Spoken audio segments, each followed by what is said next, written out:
Hey y'all. Hey millennial mamas, millie mamas. Let's get into it, okay? I know we've all been to Olive Garden and I love that Zuppa Toscana Soup, but I refuse to go to Olive Garden and support them. I refuse to support a whole bunch of people anymore. But I refuse to go there anymore and get this soup. So we gonna make it at home. Get you some garlic and onions or shallots, toss them in a pan. Let them get fragrant, okay? And then you got you some mild Italian sausage, or you can use spicy Italian sausage, whichever you choose. Okay, toss that in the pan. Get it brown. You want it nice and brown, like me. Anyway, season that up. Get you some onion powder, some garlic powder. I use some Kinder's buttery garlic and herb, maybe some adobo, some pepper. Season it up how you like it, baby. Okay, paprika, go for what you know. I think this is smoked paprika. It gives it a nice, zesty flavor. I feel like, it's not just paprika, it's smoked paprika.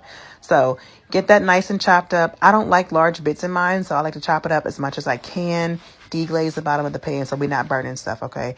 It's the worst thing when you're making a whole pot of something and you accidentally turn up the heat too much, or you're not moving fast enough and you done burnt it, okay? Turn it down. It's soup. It's got to simmer anyway. It's fine.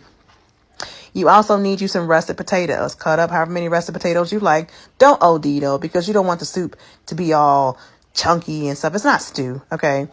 I had some bacon that was left over from breakfast, so I tossed that in there because I didn't have a recipe for it, and I didn't want to put one piece of bacon in the refrigerator, okay?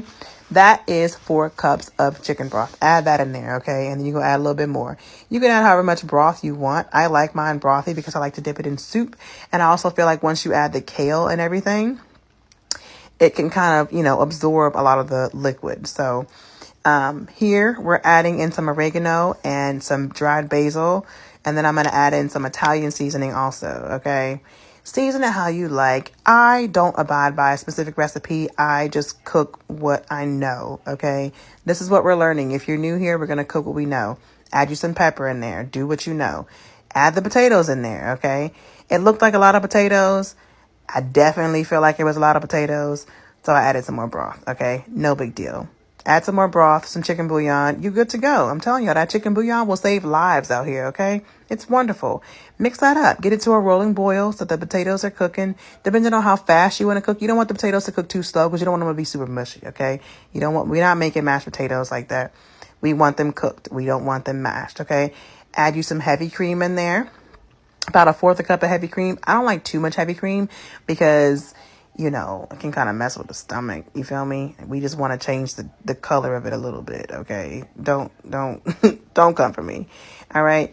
Meanwhile, you should have been cutting up some kale. I told you that. No, I didn't. But you should know. You need either kale and spinach to go in here. Last thing. And then boom, you just made you a copycat Zuppa Toscana soup. It is delicious. I think I made a fresh loaf of sourdough bread to go with it. And boom, there you go. Warm, cozy meal on a cold day. Love you guys.